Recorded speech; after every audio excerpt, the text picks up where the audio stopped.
Hello, good morning. You are watching QTV this morning. I am Ibrahim Balde. We are back again on another edition of QTV this morning. Thank you very much for always following this program wherever you are. Welcome back after that weekend break. We are back again fresh and clean, about to give you that morning dose. So good morning, wherever you are. Thank you. And I have Mam Nabuka. Good morning, Mam Nabu. How was your weekend? I was just telling Mr. Adi, it was really good, but it was you had so a good hot. Weekend. It was so hot. The heat is so intense. It's impossible to rest like that. Wow. But it was okay. Alhamdulillah. Wow, that was really... Yeah, so I was telling Mr. Ade too, I was expecting the rains this weekend, but unfortunately, there was no, even a single drop of rain.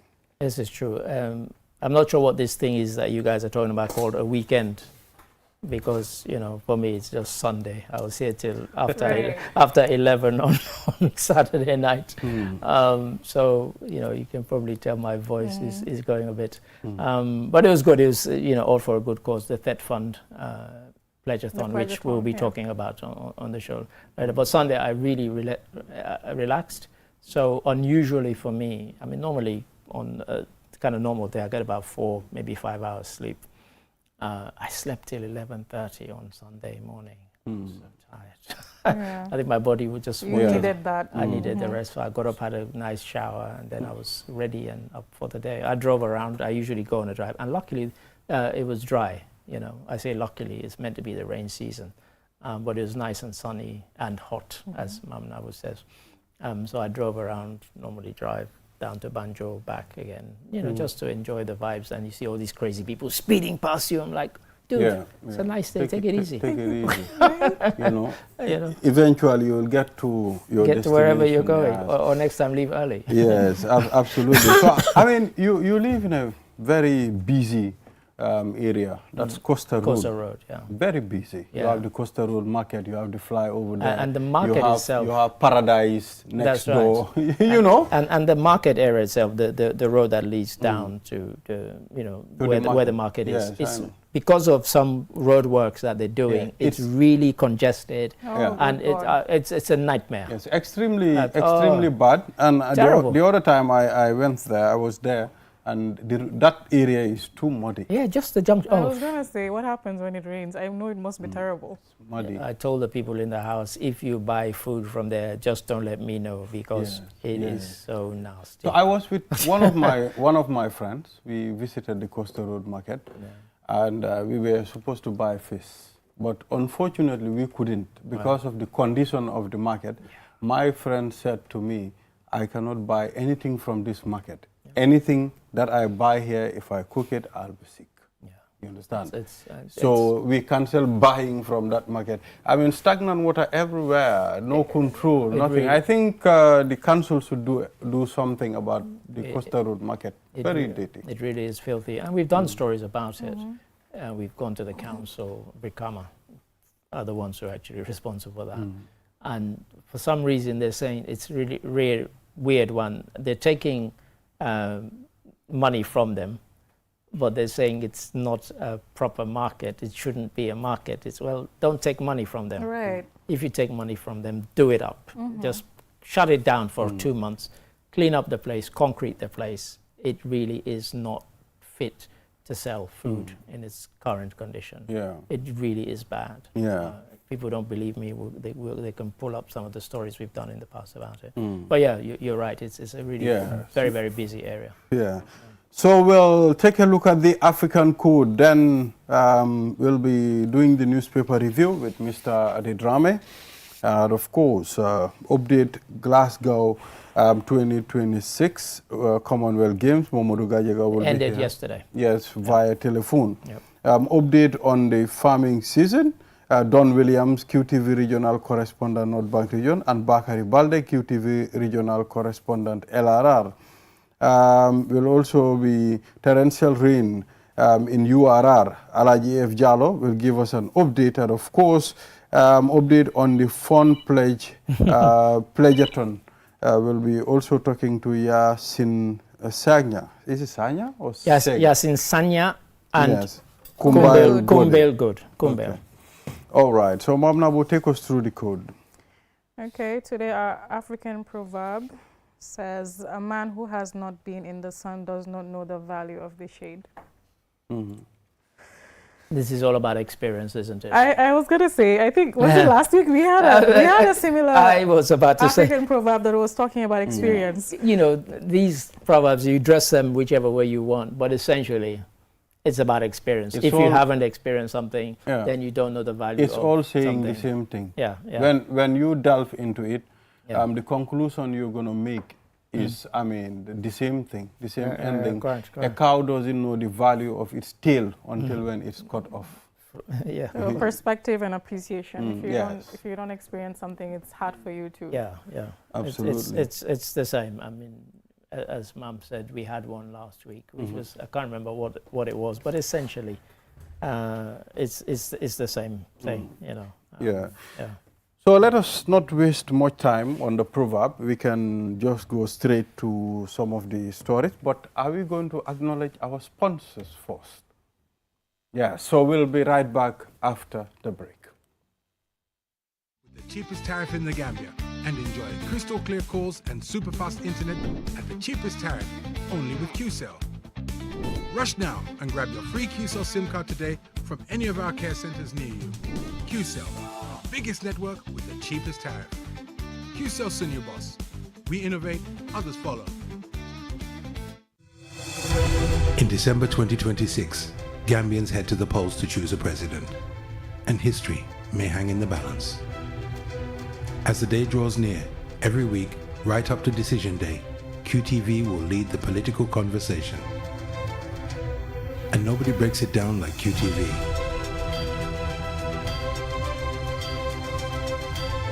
Our team of experts will help you understand the results as QTV brings you Decision 2026.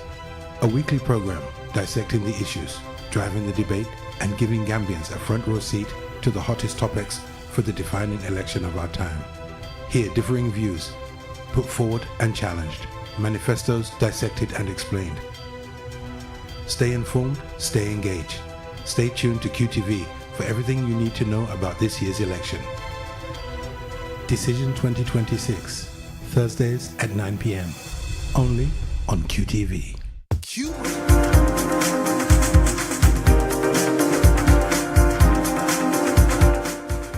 Back. This is QTV This Morning. I am Ibrahim Abalde and I'm with Mam Nabuka, Mr. Adidrame. It's our newspaper review guest. Now let's head to the newspapers. We have the Foroya newspapers. I mean, residents blame highway drainage failure for flooding in Woolly. Yeah, so I think, you know, we are also seeing those kind of problems here, especially for those that use the Kololi Highway. Before you get to the main junction of Senegambia, when you branch on the left going to Sukuta end. If you get to a certain area, I mean, it's flooded. The water has been there for almost a week now. A while, yeah. You know? Yeah. So, Mr. Ade, I think we should have experts who really understand how drainage systems work. Because you can see those roads, the drainage system is not even properly made. That's why when I've been sort of complaining and then rejoicing about the fact that we are now getting civil engineers qualify through our university, the first batch was only last year, it's for that reason. We need people who understand our own terrain. You bring somebody from England, you know, there might be a civil engineer. England's terrain is very different. But there are people we can learn from. So you go to the Netherlands, it's pretty much like Gambia. Everywhere is flat. There are no hills there.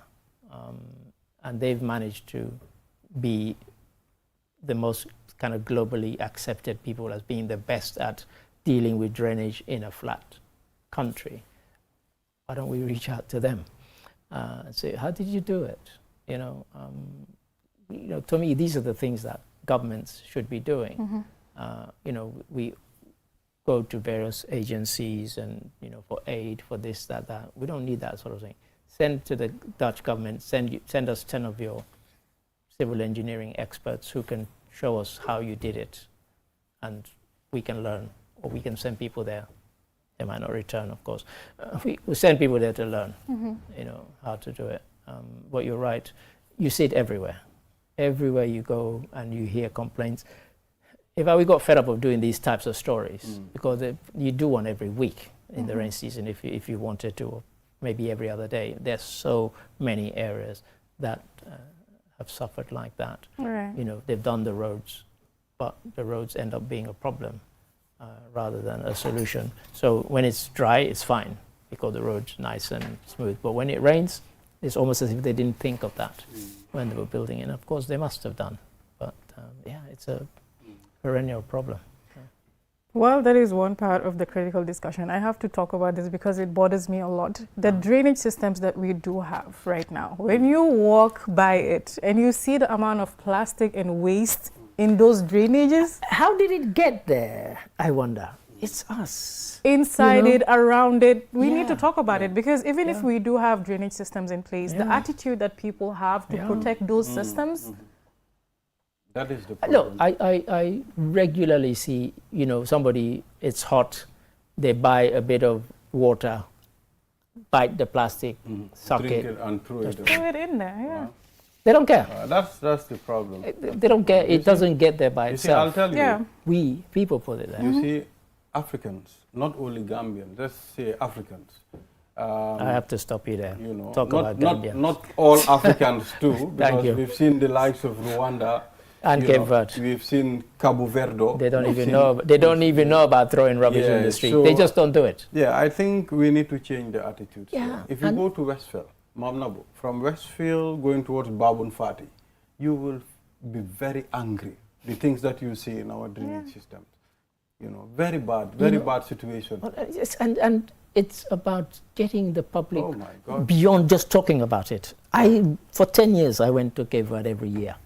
I've never, ever in those 10 years seen a Cape Verdean throw even a cigarette butt on the street. Yeah. Like, come on. There's a lack of discipline in that aspect. And the funny thing So about how it do they is do it?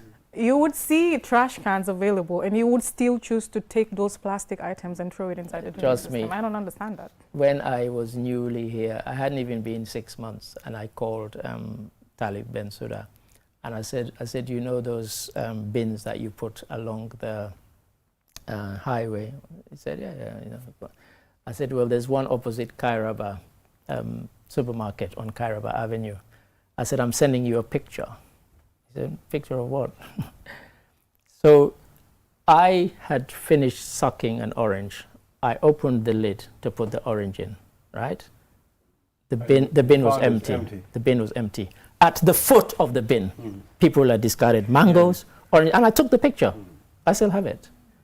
I took a picture. I said, I'm sending you this. I said, this is, now what is, Yeah. why do you throw it at the foot of the thing? Just lift the lid and put it in. It's a conversation that needs So to be had. we really need to Well, do sometimes this thing. if you Right. fill these drainage systems with a lot of rubbish and it blocks the flow of water, then when there is flooding, then the residents will start blaming the government. Yeah. Start blaming the government. There is nothing done. You understand? They don't take care of the people. Look at our area. There is no, good infrastructure. While there was good infrastructure, the problem is You it destroyed wasn't it. taken care You of. don't take care of it. Yeah, And so- you know, as Nabu says, in the rain season, it is when it's at its worst. But this is a persistent problem, this lack of respect for our environment. Yeah. We live here. Let us treat the place with respect, because we are the same ones who will complain. Absolutely. Let's move on. Farmers in Misra appeal for government action after Senegalese authorities halt farming activities near the border. I heard about this, and in fact, Alaji Ba said that this was where his people are from, and they had contacted him to complain.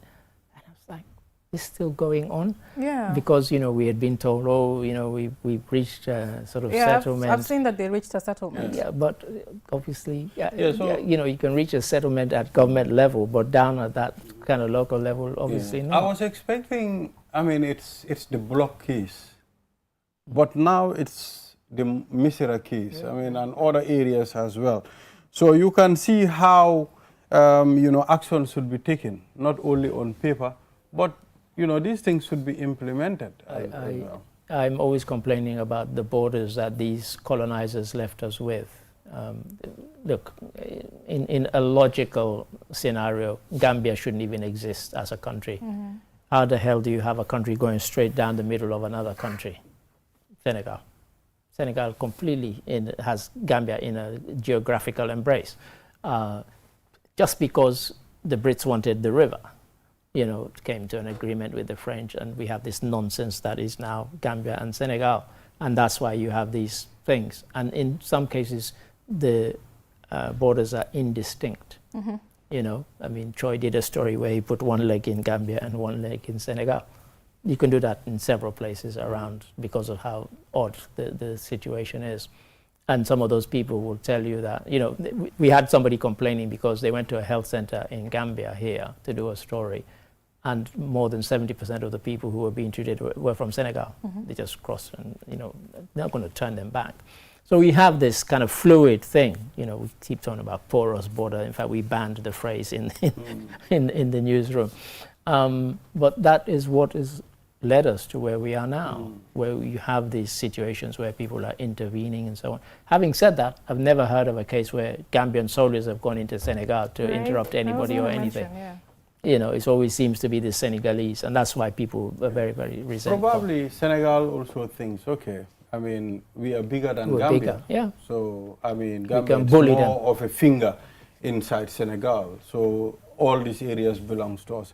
But for me, I am more focused on the, economic challenges it's going to bring for these farmers. I think that we need to take note, Ma'am Nabu. I think for me, the question that I have is these disputes have been going on time and time again, and we usually hear it's being settled on paper, right?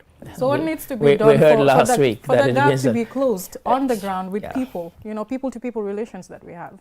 In 2026, we should not be having this discussion. Yeah. Governments over the years should have sat down, drawn out everything. Senegal should tell your army, this is Senegalese territory, this is Gambian territory, you're not allowed to cross and interrupt whatever, And you had these weird situations where people say they're farmers and their farm is in Senegal and they're living in Gambia. So, this kind of, they don't respect the border, because why should they? Because, they've grown up like that, and for them it's just a line that somebody drew on a map. The reality of their daily living is that there isn't a border effectively, and that's what needs to be settled. We've been independent since how long, both of these countries? We need to settle it now. We had a case last week, I think you did the story, Equatorial Guinea and Gabon. And for me, I was surprised that the International Court of Justice settled it in favor of Equatorial Guinea, because the Bata Agreement in 1974, which they came to, by then both countries were independent. So why are you telling them to go back to the colonial agreement, which is what the court did? So I was a bit surprised. But both countries said, whatever the court settles, we'll accept and abide by it, and that's what they've done. But I did think it was kind of odd, because when they made that agreement in 1974, by then they were no longer under their colonizers. They were both free countries. They were both independent, and they made an agreement. So, okay, you keep it. And then, of course, when they realized there might be oil there, suddenly, you know that thing we agreed on? Well, we don't agree anymore. And then, so you have this kind of messy situation. Yeah. Sierra Leone and Guinea, Yenga has been occupied by Guinean troops since the 1990s. And it's in Sierra Leone, and they've refused to leave. Exactly. And I don't think they're leaving anytime soon. Colonial masters are the ones that caused all this Big time. confusion. Big time. But for them, they were driven by their own interest. I mean, what favors them most. In fact, I don't think it's more of a national interest for them, but individual interest. I mean, as far as you are able to come into the country and you get what you want and return home, it's okay by you. So that also contributed. It contributed, and that self-interest on the part of the colonizers has been the case. So when people kind of tell me, the colonizers did well. No, they didn't. They left a complete mess. They just did this whole nonsense. That's why Roosevelt could come here in 1944 and describe Gambia as a hellhole. you know, and he told Winston Churchill, he said, you British should be ashamed. You've been at them place for 300 years, and that's what it looks like. And that tells you everything. He said, you just get your groundnuts from there, and you don't care what happens to the place. You don't care about the people. He blasted him, you know, and that was 1944. 300 you know, years. Yeah, that's how long they'd been here. This earth have been here for a long time. 300 years. Well, the Brits have Can been you here. imagine? They've been everywhere. So you know. there have been people who were living on this land for many, many years. before. Centuries. Of course, since time immemorial, of That's course. really amazing. Of course, You know. Yeah. Yeah. So I mean, let's still move on. Father, daughter. Okay. Willimon's father and daughter, after floodwaters, claim 2 lives in Barokunda. You were telling us off Yeah, air yes, about this when we were talking about the. Exactly. Very This is what happened. It's really quite shocking, very tragic circumstance. You know, family to lose 2 family members in this fashion. You know, in any fashion. It would be tragic, but I think the story you were telling us, they were trying to cross a bridge which was submerged. From the farm, they were trying to cross a bridge and it was submerged. So do we have terrible infrastructure to blame? Yeah. It depends. I mean, because we've seen in some of the sort of European countries and in China where they've had, you know, severe flooding, bridges have collapsed. In China, literally hundreds, not even 1 or 2. And they, you know, you can't say that that's a country that doesn't have good infrastructure. But I don't know what sort of bridge it was. It might be one of these makeshift bridges that people have used, and it's never been a problem until it's a problem. You know, so you know, you hope that the disaster management people will go and look at that. Yeah. And then if there are similar bridges around the country, they'll say, okay, these need to be fixed. They need to be demolished and proper bridges inserted, because sometimes it takes a tragedy like this to be the wake-up call. I was going to say, I think maybe proactive measures could be taken as well, not to wait until the tragedy occurs and go examine these areas and say, this is a waterway and something needs to be here to protect people. I think you that know, would also in 3-4 years ago when we had these devastating winds, and I went around with my landlord, and because at their farm the whole thing had collapsed, the walls, the perimeter wall had collapsed. And along the way we saw all of these places. We saw a school where the roof had been completely ripped off the school building. And when I got to one of the places and I saw the perimeter wall was down, I said, can you stop? I want to have a look at this. And I picked up the bricks. I could crumble them in my hands. Oh my goodness. And to me, that's somebody building something, knowing it's rubbish, but just hoping that nothing terrible happens, because that's not fit to withstand anything. The problem that we have, I mean, you know, as someone who owns, I mean, a place, if your mason is doing the job, you have to dictate him on what to do. But people sometimes think A they're bag saving of money. cement. A bag of cement. And maybe you put 5 wheelbarrows of sand for 1 bag of cement. And, you know, all the indications are on the bag of cement. Maybe a bag of cement, 2 or 3 wheelbarrows that's right. of sand. But you put 5, and then you'll just... And you think you're saving money or you're being economical, and then something that happens and you think, oh, how did this happen? Honestly, and I took videos, I took pictures. I could just pick up and they would just crumble in my hands. You know, they're not going to stand heavy wind and rain. So, you know, but the people who built it, we have a perimeter wall. No, you don't. You know, you have it until something happens. It's just, you know, kind of cheaply made nonsense. Yeah, so the Gambia Bar Association challenges Mr. Idrissa M.O. Fall's appointment as Chief Justice in the Supreme Court. I just want to understand the legal grounds. The Constitution is quite clear. Amongst the things it says, for somebody to have to be appointed Chief Justice, they need to have sat on the bench. They need to have been a judge for 10 years. Okay. Yes. He hasn't. He doesn't have that. So those who are arguing in his favor, I said, well, you know, his international experience and the breadth and the depth of his experience is equivalent to him sitting 10 years on the bench. But if you were to, so it's, do you take the letter of the law and the Constitution, or do you take the spirit of it? In the spirit of it, you would say the breadth of his experience is equivalent to that. Yes, but the Bar Association seem to be challenging it on strictly the letter of the law, the letter of the Constitution, Section 139. Don't quote me on that, something like that. You know, that this is... you know, like, the interesting conversation around this is that the Gambia Bar Association did put out a warning before appointment took place, right? And now people are saying this is the second time government is disregarding constitutional laws, right? So what type of message does this The previous one was the Auditor General one, yeah. Where, you know, again, if you go to the Constitution, it is quite clear on the grounds on which you can remove an Auditor General. The guy you removed did not meet any of those grounds. It was illegal. The Supreme Court told us that, but we knew that before they even passed judgment. They could not pass any other judgment because it gives you 3 criteria. He didn't meet any of those 3 criteria. Incompetence, whatever. He didn't meet any of those. You removed him. This one, as I said, it's a bit finer balanced because the Supreme Court might say we're going to interpret the spirit of the law rather than the letter of the law.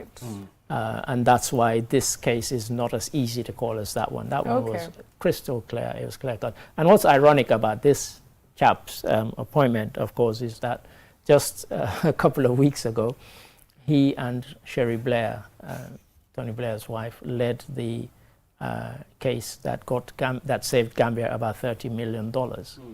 He was the co-lead on that case just, you know, a few weeks ago, and it's quite ironic that now he's embroiled in this. I mean, so he was sworn in, as you say, in spite of the threat or warning from the Bar Association that don't do this, it's unconstitutional. They've gone, so it's going to go to the Supreme Court.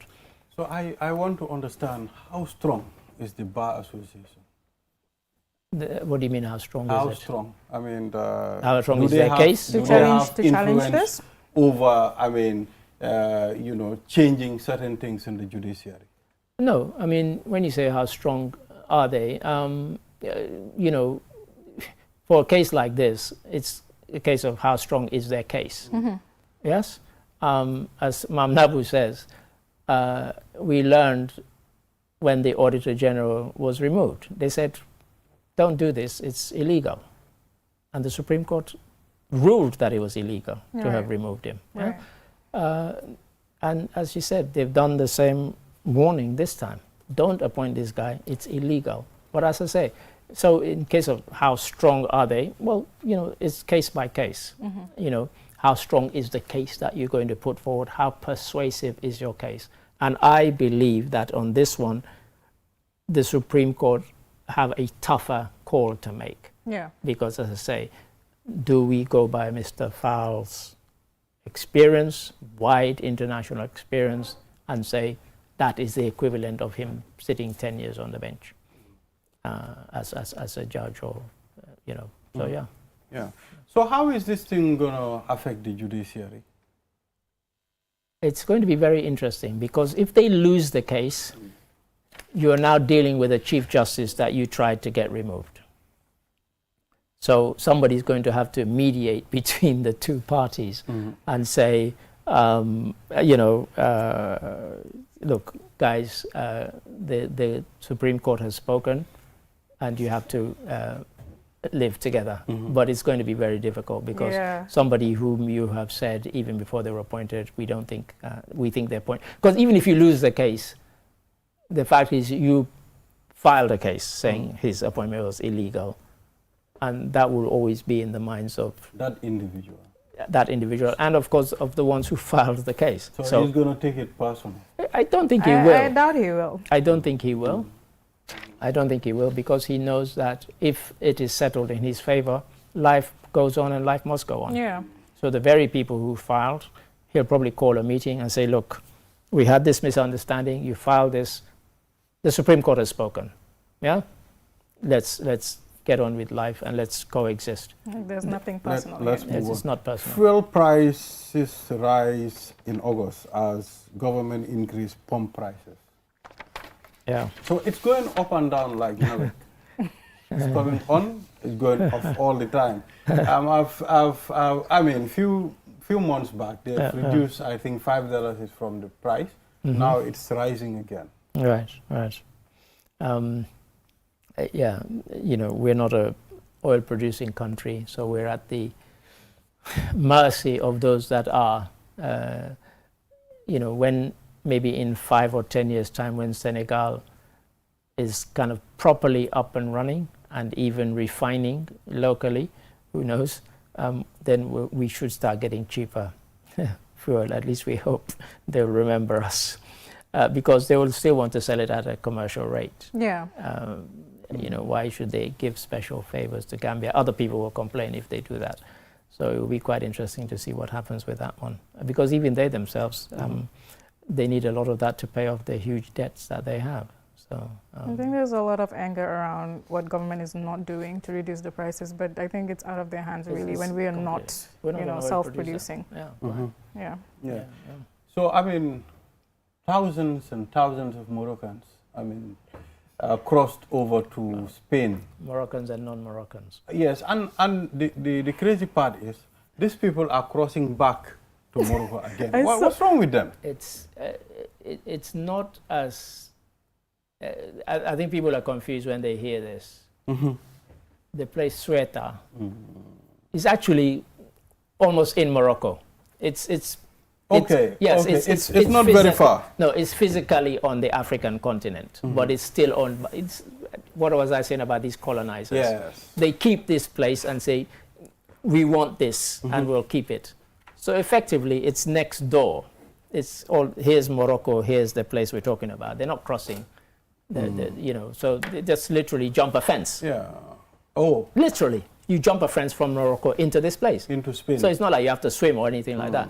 It's Spanish territory. So when they Yes. say into Spain, people think they're crossing to the Spanish mainland. No, they're not. It's physically next door to Morocco. Okay. And so there's a fence there, and people just scale the fence. So I watched the news and I've listened to a guy who said, okay, they didn't give us food here, so we are going So we're back going to back. Morocco. They said so more than 90% have gone back. we have Gajaga on the line. Oh, Yeah, so he will give us updates on Glasgow. the Glasgow 2026 Commonwealth Games. Good morning, Gajaga.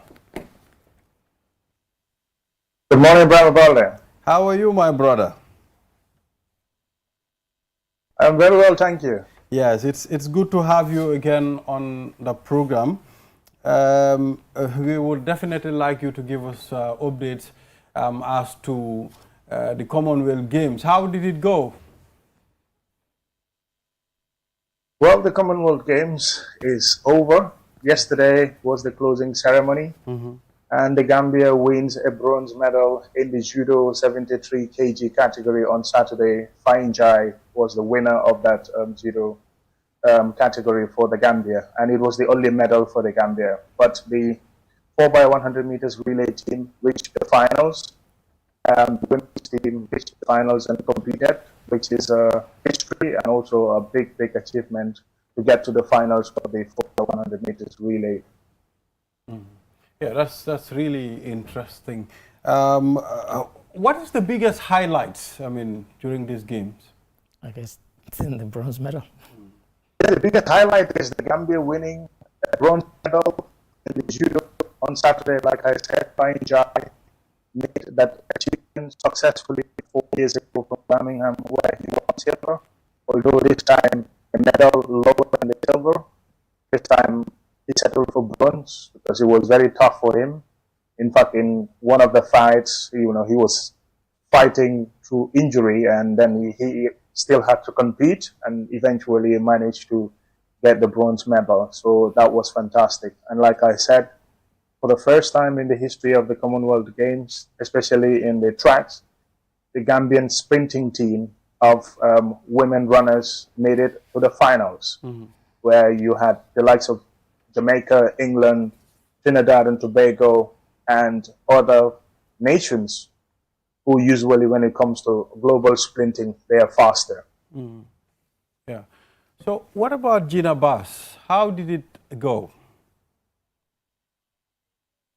Well, Gina Bass reached the women's 100 meters semi-finals, but unfortunately couldn't make it to the final. So unfortunately, and didn't register for the 200 meters. Like we earlier on mentioned in the previous program, talking about how having some break because of maternity, and but she recovered and came back very strong, won certain races prior to the Commonwealth Games, and she competed fairly well. Yeah, although not to the best of abilities in terms of what she can produce, but based on those conditions, that was what she can produce.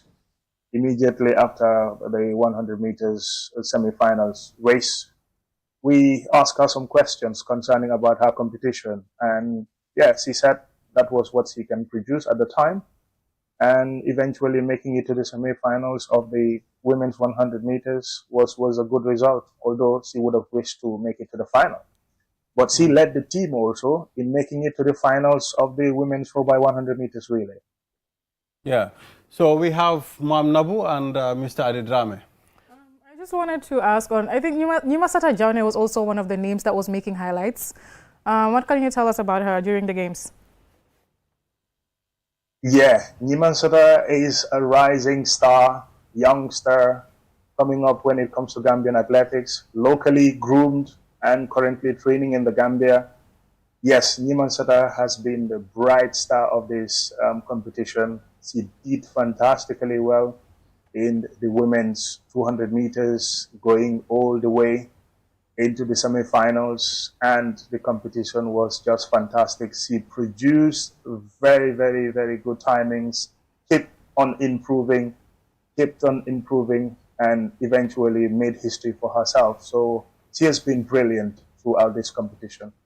Unfortunately, there are two outstanding athletes also who would have made the headlines. That is Aissatou Sy. He has this nickname, or if you like, he's been called the cheetah. Cheetah, the fastest animal, if you like. Yeah, so Aissatou ran in the women's 200 meters, came out third, and was on her way to make it to the finals or semi-finals, but eventually she was disqualified because lane encroachment. She stepped onto the lane of a fellow competitor. And you have another athlete, Lamin Camara, upcoming as well, competed, currently based in the United Arab Emirates. That's where he's training. And then he came into the competition very fit and very ambitious, competed, but he also found himself twice in an opposition lane. So those are real disappointments. They broke down completely after the race. You could see them completely in tears. But you could clearly see it from the video review. I had access to the video and watched it. I'm like, oh my God, this is really bad for young athletes. But it's also going to be a learning curve for them. I think as an athlete at these international competitions, if you go there and you have a major mistake, obviously you learn from it and pick up yourself and compete better in subsequent competitions. Yeah. Yeah, Gaj, just quickly. Yes, finally. I listened to the Nigerian guy who won the 400 meters, and I think his time is the 4th fastest ever. He's only 20 years old, but he's based in America, and he says that the fact that he's based in America on a sports scholarship is 100% to do with why he's been able to do as well.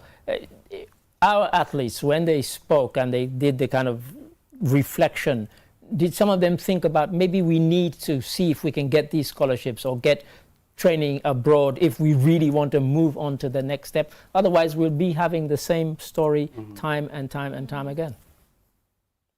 I mean, did that conversation come up? Exactly. I agree with your point. Some of the athletes, especially the young ones, have been talking about if they could have the opportunity to get IOC scholarships to be based abroad, whether in any part of Europe or in the United States of America, to be competing with some of those top athletes there. And it helps them. It helps their confidence. It helps them improve with better coaches, better facilities.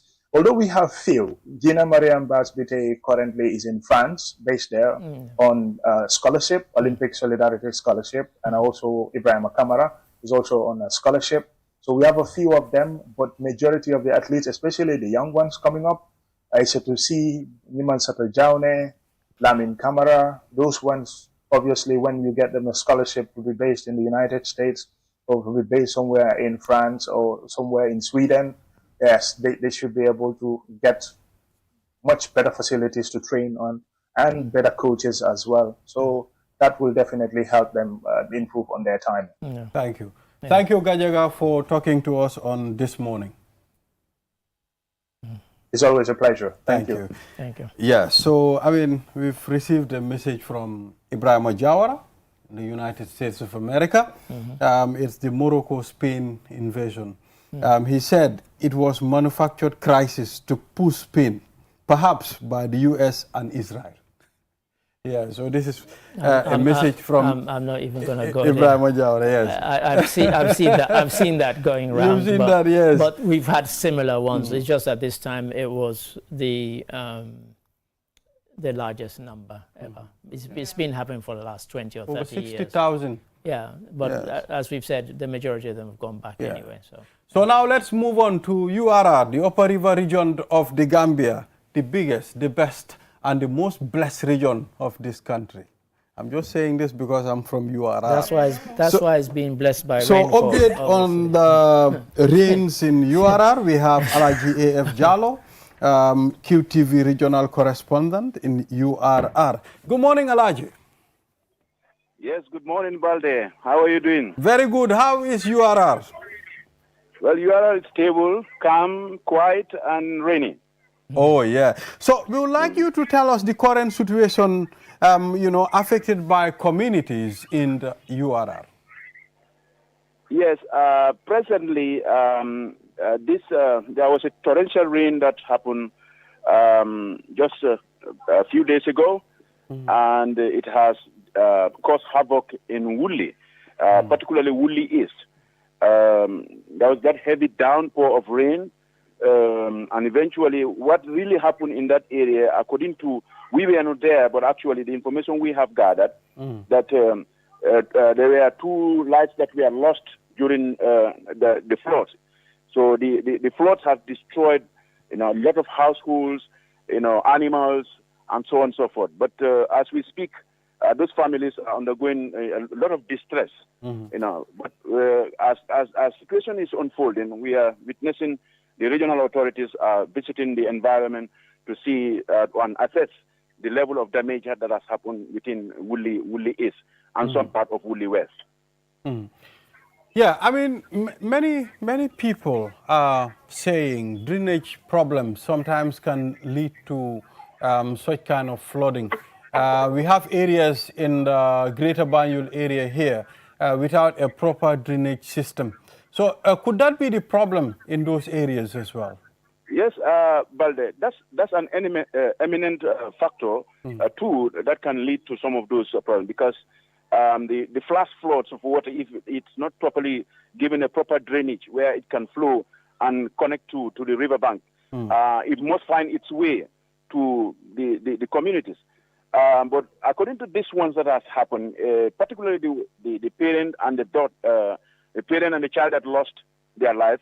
So the information we have got, the father was coming from the farms, and eventually during the rain, the bridge that connected their community completely collapsed. So he was struggling to connect to the other side, where he slipped off and eventually hit by the heavy downpour of rain, dragged him away with the daughter. At that point, the father was rescued, but during the period of referral to Bansan Hospital, he succumbed to death. But according to the information, the daughter was later recovered but found lifeless. So, like you said, it's true. These are some of the factors responsible particularly when development happens and it does not go along with the required, drainage system, particularly when it comes to road construction. So there could be, it could pose a lot of danger to, particularly when during the time of the rainy season here in URL. Yeah.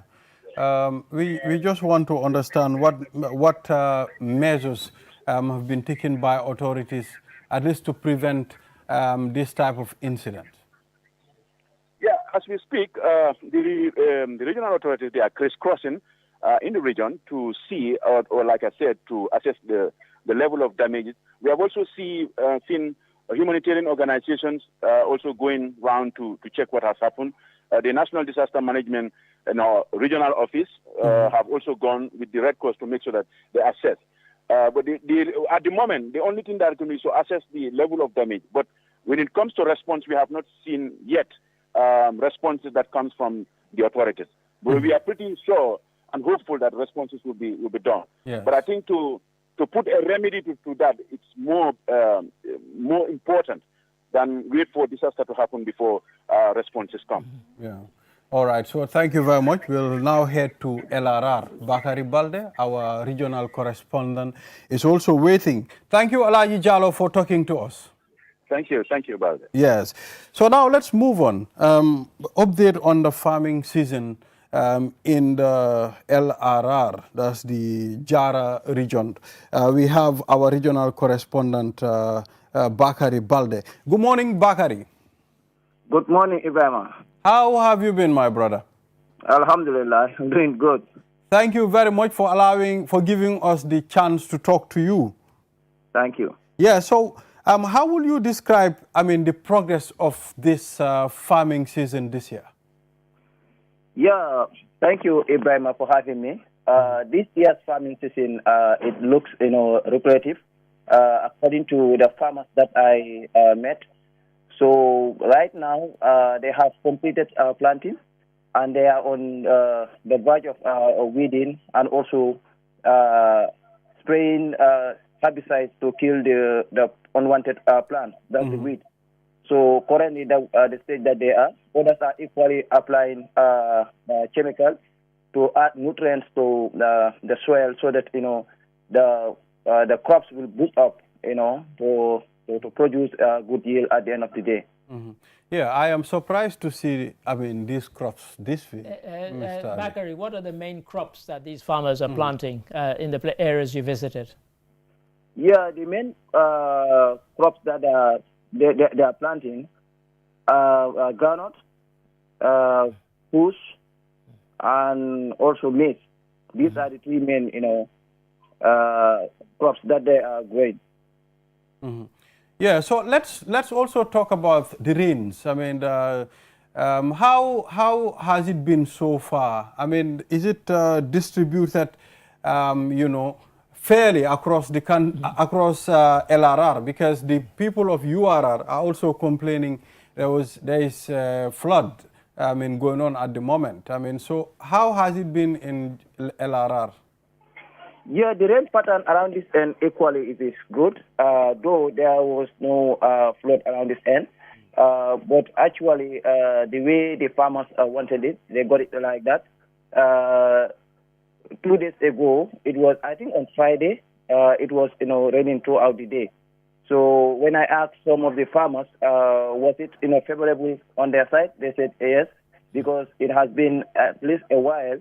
They did not have rain, and some of their crops were in fact suffering because there are crops that need water. So if the water is not sufficient, it will affect some of the crops. So the rain pattern actually it is favorable as of now, according to the farmers that I've spoken to. So are there any other challenges that they face apart from irregular rain patterns? Yeah, the other challenges that they are facing is spend night, almost at night at their farm. Sorry, Bakari, we're not getting you clearly. Can you repeat that answer? The that they are facing include animal nutrition. Are you getting me? We're You know, losing him. we are struggling to hear you. Can you please, yes, maybe you can just move a bit, Or try probably again. to connect to a very stronger signal.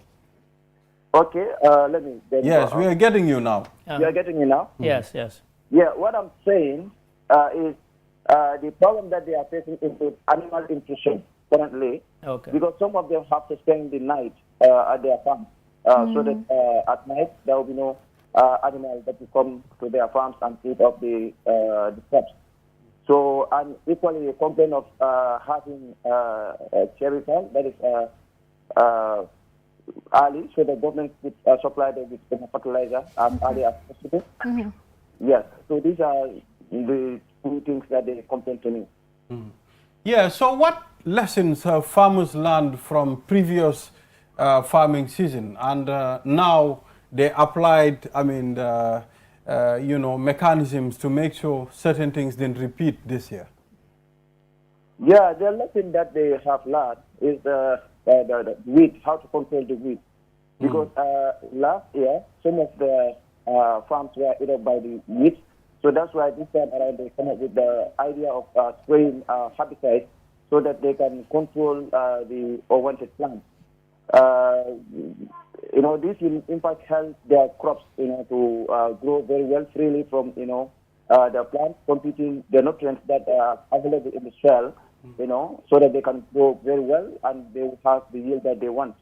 So equally also, the other thing is like having the government to buy their crops, that is the produce, as how to call it, at the right time, one can say.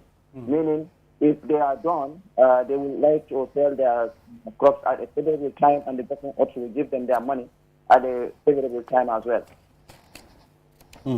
Yeah, thank you, Bakari Balde, for talking to us on QTV this morning.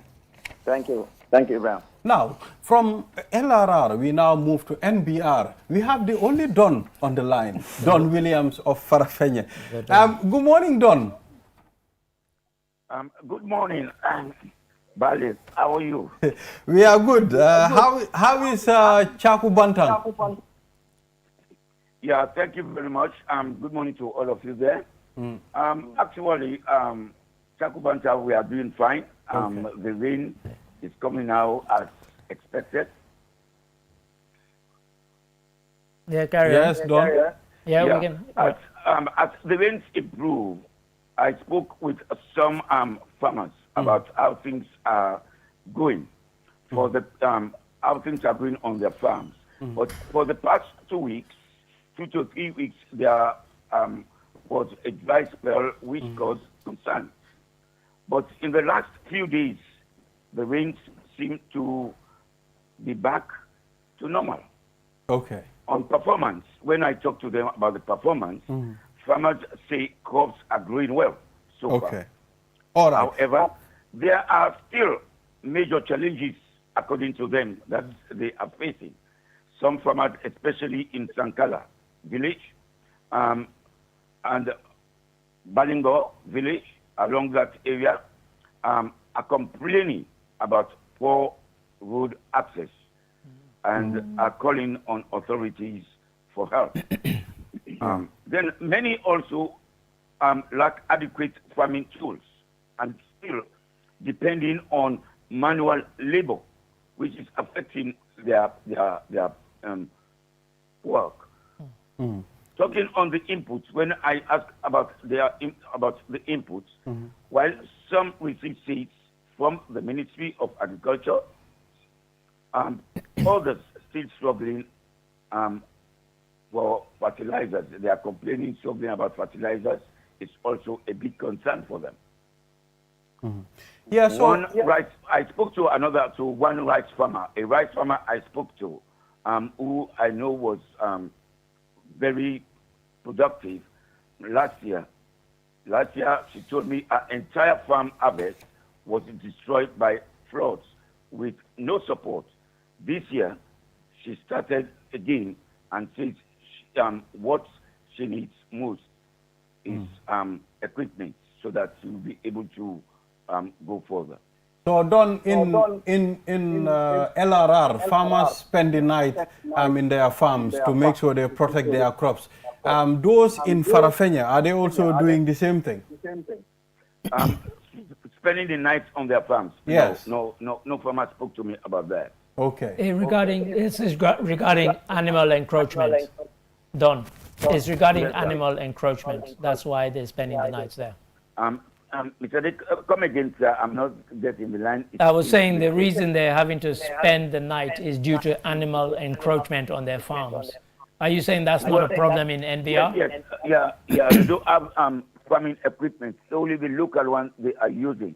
We do have things that will feed them up. The local, like these oats, these other things that they are using, manual labor they are working, they are using. So what type of crops, which crops are grown, mostly grown by farmers this year? Yeah. Yes. Don, are you getting us? Yeah, hello. Yeah, the type of crops the farmers are growing this year. Mm-hmm. Yeah, well, the type of crops here, as I say, I don't know whether that's. Yeah. Yeah. Yeah, well, it's right. They are cultivating. Yeah. I think. Okay. All right. So thank you very much, Don Williams. Distracting him or something. Yeah. Thank you. That's Don Williams there, giving us updates as to the farming season in Farafenni. And it's quite a contrast, isn't it? In URR, you know, what we heard was about the rains, the excessive floods, rainfall, flooding. Nothing like that in NBR areas, or NBR. So you see, Mr. Ade, look at the corns there. I mean, I am surprised to see. Here we are still waiting for the rain so that we can grow our corn. I know, and you know, it's a problem. Don Williams was mentioning a lot of challenges that the farmers were facing there as well, and it's making me think of how that's going to affect harvest projection, like later on in the productivity as well, because everything is manual. You know, you're having to do everything. We saw, you know, stuff that they look like they're 100 years old. You know, hand-driven plows and so on. And of course, when it comes to harvesting, they're still using those methods. Yes, I've also seen a boy with a horse, you know, pulling, but I think we should try to change to mechanized farming now. I think all these, you know, old ways of doing it is also delaying us. It's delaying us, it's costly, you know, switching from this to mechanized. We talk about it a lot, but if you look about in countries where they went from kind of manual to mechanized, there actually is not all positive. And I say this, you know, they always give this statistic that, if you have a machine that can do the work of 20 people, what happens to those 20 people who used to do that work? You know, so mechanized is, you know, it's one solution. Outside of mechanization, if we do have that level of preservation as well, needs to be talked about. Like, do we have that space to preserve, the capacity? And even the kind of maintenance and upkeep of the machines and the machinery. Thank you. Mr. Ade, we've exhausted this time already. Thank you very much for staying here until this time. Pleasure. Yeah, so Mam Nabu will take a short break. And after the break, we'll invite the team, the third fund pledger ton. You know, they'll be here, we'll be talking about the update. They'll update us. And we'll hear from two people who have demonstrated that they can easily take our jobs based on what they did on Saturday. Yes. You and I might be out of a job soon. Yes, I mean, let's take a short break and we'll be back. Q Money is changing the game with mobile money payments. Now, you can pay your QCell mobile broadband plan faster, easier, and way more convenient with your Q Money wallet. Just open the Q Money app or dial *323#. Select option 4 to buy or pay your broadband plan in seconds. No stress, no lines, no last-minute panic. Whether you're streaming your favorite shows, browsing the web, or working from home, stay connected without missing a beat. Stay connected the easy way with QMoney's QCell mobile broadband payments anytime, anywhere. For more information, call customer care on 133. QMoney, Senior Carpet. Terms and conditions apply. In today's world, speed matters, but slow internet can hold you back. Now, the future of connectivity has arrived in the Gambia. QCell's Q-Fiber, ultra-fast, ultra-reliable internet designed for the way you live. Stream your favorite shows without buffering. Power your business with seamless video calls. Study, work, and play online like never before. From homes to businesses, QCell Fiber is connecting the Gambia to the future. QCell's Q Fiber. Get connected today. Call 145 or 300-3779. QCell. We innovate, others follow. QCell, the fastest growing network in the Gambia, now presents to you the eSIM. QCell's eSIM allows you to electronically scan a code and join the world of digital SIM cards. Customers with physical SIMs can easily switch to the eSIM as well. So rush now and get connected with an eSIM and start using the latest mobile technology with your trusted GSM operator. For more information, call our customer care on 111. QCell, Sinubus. We innovate, others follow. Terms and conditions apply. Welcome to the QCell 5G Gaming Hub, powered by ultra-fast 5G connectivity from QCell, the fastest network in the Gambia. No lag, no limits, just pure performance. Multiple PlayStations, Xbox racing with full car wheel control, and immersive virtual reality experiences that put you inside the action. Play the biggest titles: FIFA, Call of Duty, NBA 2K, Street Fighter 6, Forza, and many more. Experience gaming like never before. The QCell 5G Gaming Center is open weekdays from 12 p.m. and weekends from 11 a.m. Closed Tuesdays. For bookings and inquiries, call 381-0008. The QCell 5G Gaming Hub. Not just gaming. This is the ultimate gaming experience. Gambia, are you ready for something big? From your trusted GSM operator, QCell, your favorite app just got a major upgrade. From your phone to the world, buy credit, buy Sunu bundle packages, loan credit with eFankanta, and buy Q Power all in one place. And here's the real upgrade. QMoney is now fully integrated in the app. Send money, pay bills, save money, so faster and easier than ever. And for our entertainment lovers, stream QTV, Q Radio Live anytime, anywhere. But that's not all. This upgrade also brings enhanced security features, smoother performance, and a brand new interface designed to save your time. This is more than an app. This is freedom at your fingertips. Download the new QCell app today and unlock your digital life. For more information, call our customer care on 111. QCell, Sunubus. We innovate, others follow. Terms and conditions apply. Bokkal si network bu gëna rëy gëna yombale si réewi Gambia bi fii jëfandikool kool bu set internet bu gaaw li yëpp si njëg bu yomba fii si QCell dawal léegi si suñ customer care bu la gëna jege ñu may la QCell line te doo si fay dara QCell network bu gëna rëy te it gëna yombale si réew mi fii QCell suñu bas ñoo xaali yoon bi ñeneen toppa naine dake network koto mi yalonko wole warta nyimbanko kan adung adabe soniaring wole nyama imuna fang telefono la mi yalonko abe seniaring adung internet wobe tariaring nyindum QCell dorna sinyin nati aleno ibori yela QCell line ota customer care mi suti atima bi QCell network ko mi warta network ko beti adung adabe soniaring QCell sunu boss ntolla nga silo walang dulia bulan noma.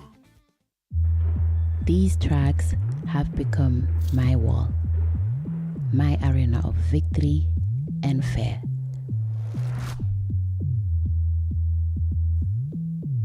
I relentlessly walk, push, strain, and stretched. Moments when every fiber of my being screams, give up. But the fire within me won't let me quit. Despite the burning muscles, in this sport, every moment matters. Every second counts. My failures, my dreams, my pain, my triumphs, they propel me forward beyond all limits.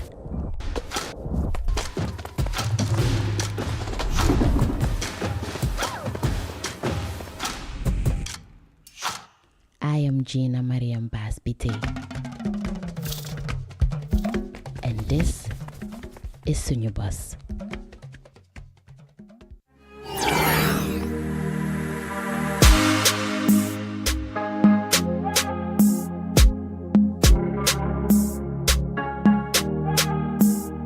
Q Money, your ultimate mobile money partner. Cash in now and get credit bonus up to $250.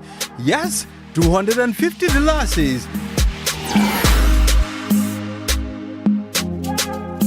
Need to cash out? Dial *323#, enter your secret PIN and get your one-time password. Give it to any Q Money agent and you are done.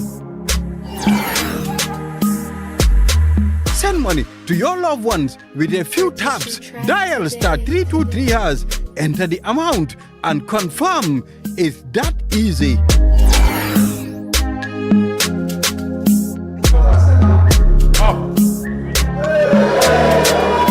Top up your cash power on the go. Dial *323#. Register your meter number and receive your token via SMS.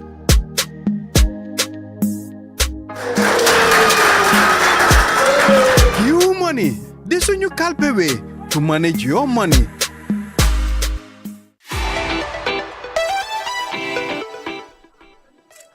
Yo Moussa, lan la? Boy man dama nek ci ay problème. Yan jafe-jafe. Sama jabar mo nek hôpital urgent. Ñu kol ma war ko sen xaliss. Mais suma démé 10000 bi ma yor, bu ma ko dé sen ak liñ may tiaj dafa bari du mat. Way yow kana amo Q Money wallet bi? Man waxuma la problème mu Kaspa wala am. Awma problème mu Kaspa, awma problème fu may denc xaliss parce que sama Q Money bi la koy denc. Mais Orange Money lay sen. Mom la lay wax Moussa, da ngay déglu nga nangu ñu wax la. Q Money wallet bu Gambia moo am access lëkkaloo ak Orange Money bu Sénégal da ngay mën a seen sa xaalis lu yomb nga fay lu tuuti te da nga koy seen léegi mu jot ko léegi te lu mu gën a gaawe nag. loolu du dëgg. ah kay da nga koy seen. dama koy envoyé kay. xool. ginnaaw yónnee xaalis bu gaaw bii mbégte dong la ñuy ràññee ci seeni xar kanam Q Money yombalal na leen yónnee xaalis ba Sénégal jaarale ko ci Orange Money gaaw na wóor na te yomb lool ndax charges bi tuuti lay doon da ngay toog fi nga nekk sa xaalis jàll booda jaar ci yoonu qualité àgg ci lu gaaw ngir say jegeñaale mën a yëg sa teewaay ci seen bor lu mën a nekk la ci benn clic dong ñu séddoo suñu mbégte Q Money doo fay lu seer te doo am stress def leen ni Moussa tànn Q Money daal mooy tànneef bi gën a wóor Q Money suñu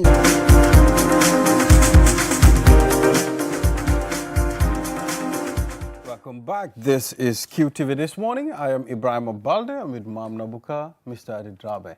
And now let's move on to the last segment of this program. Time is running out. Mr. Adi, update on the third fund pledgeathon.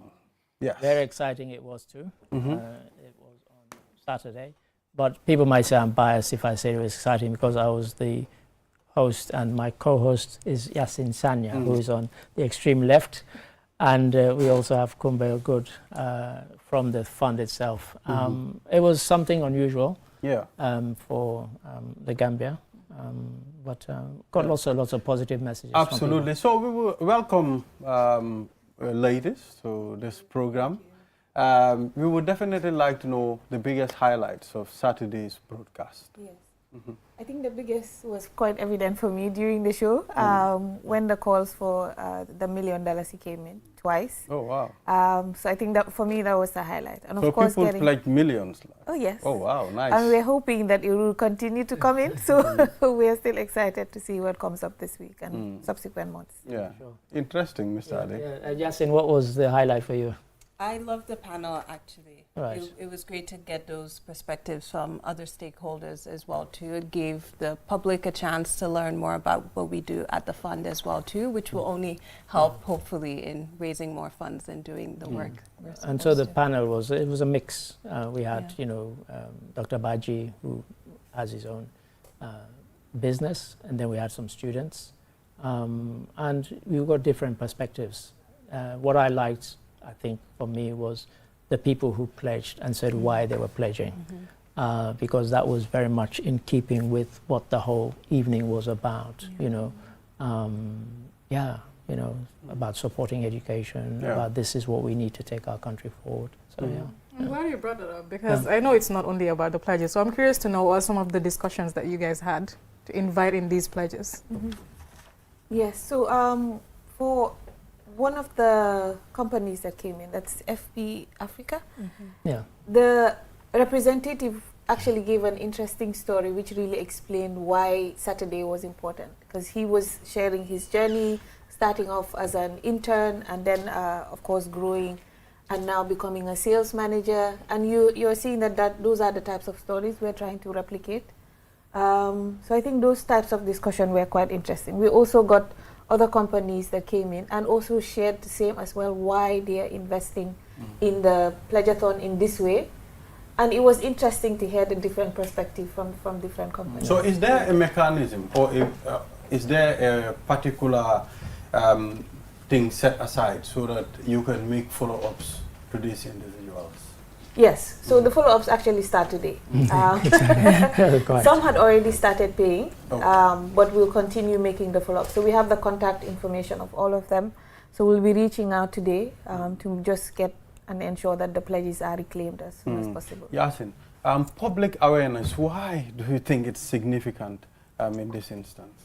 Yeah, in terms of the public being aware of the work that we do, I think that is a foundation that we need for them to understand why the fund was established through an act of parliament, what our mandate is to support the tertiary and higher education institutions, but then to also understand what we're doing with the funds that we already have and that we are raising as well too, to instill that confidence that you're not just giving funds and then they'll sit in our account. We have very specific places and interventions that we are planning to do with these funds, and those have already even been started. Yes, there were mentioned 4 pillars that these funds will be poured into. Yeah. I think Kumbel was talking about it last week, she was here. So are there pillars that will be more prioritized than the other, or it will be just distributed equally across the board? So we don't want to say one prioritizes the other because they're all equally important. But we will be looking at which would have the most immediate impact, and then we go off from there. The impact for all of them, of course, will be evident as time goes on. Okay. But when we talk about like the internship and apprenticeship program, it's something we can measure as quickly as possible. How are they doing? How are they learning anything from the internships? And how many of these companies will eventually absorb the students after the internship program? So we'll really be going on how much, based on the impact really, that we can get from each of the pillars. Yeah. And then also whichever one it'll be implemented in a phased approach. The internship will be launched soon, and then if you have more of a structural or infrastructure sort of project, that will take time to plan and implement. So you'll see the progress consecutively over the next few months. So how is this Pledgeathon different from other fundraisings? I think mainly for this is not only about raising the funds, but getting the people to understand the why behind the funds. It was very important for us, which is why it was strategic that we took this approach. Yeah. Because we did not just want to, we want money, we need to raise such amount of money, give us the money. I mean, that would have been the easier route. But we really needed people to be invested as well in why we are raising these funds.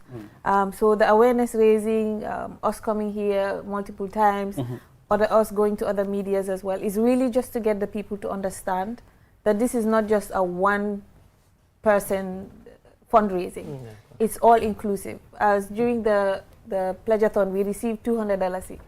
I was about to mention that. Yes. And from so you can donate any amount. Yeah, of course, of course. I was going to actually ask Mr. Adi that question. This is the first time we're seeing something like this, right? How was the turnout? Yeah, I mean, because what was different about a Pledgeathon, and we called it that for a specific reason, because usually if it's a telethon, then you don't have any people pre-pledging. Okay. Yeah.